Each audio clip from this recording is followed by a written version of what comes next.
Restoranlarda bir ədədi 6-7 manat olan kruasanı orijinal reseptlə özünüz çox asanlıqla hazırlaya bilərsiniz. Çayın və qəhvənin yanına çox gözəl yaraşır, qonaqların üçün də bu formada servis edib təqdim edə bilərsiniz.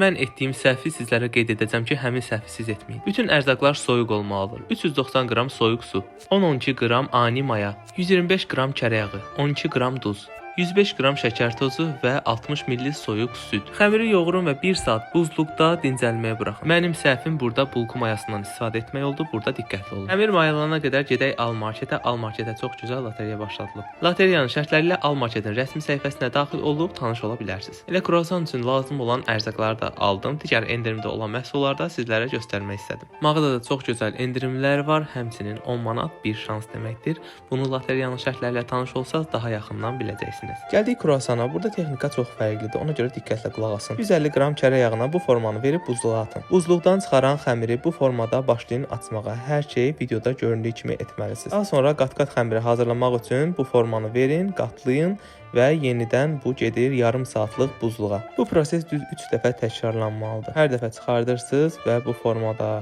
xəmiri qat-qatlarına zərər vermədən başlayın açmağa. Açdıqdan sonra yenidən bükün və soyuducuya getməlidir. Ən sonda 3 dəfənin ardından 90 sm açmalısınız xəmiri. Daha sonra 12 sm-dən bu aralıqda kəsməlisiniz. Kəsdiyiniz xəmirləri bir dəfədə çarpaz kəsdikdən sonra əzmədən kruasan xəmirini bu formaya gətirin. Sobanızı 27 dərəcəyə açın. Sobaya qaynar su qoyun. Üzərinə də su püskürdün və 2 saat yarım sobada dincəlməlidir. 2 saat yarımın ardından kruasanlar mayalandıqdan sonra üzərinə belə püskürtmə ilə yumurta sarısı ilə südü qarışdırıb vurun. Öncədən istilmiş 180-200 dərəcəli sobada bişirin. Kruasanın gözəl alınması üçün yayan zaman qatları dağılmamalıdır. Mayada isə diqqətli olun, çox maya olsa xəmir şişər və kruasanların qatları alınmaz. Maya da az olsa yaxşı şişməz. Xəmirin temperaturu da çox önəmlidir. Xəmir isti temperaturda olmamalıdır. Dincəlmə vaxtını isə düzgün seçməlisiniz. Hər dəfə açıb qatladıqdan sonra 30 dəqiqə olmaqla 3 dəfə soyuducuda dincəlməlidir xəmir. Bu qədər. Özünüzə yaxşı baxın, sevgi ilə qalın. Hələlik.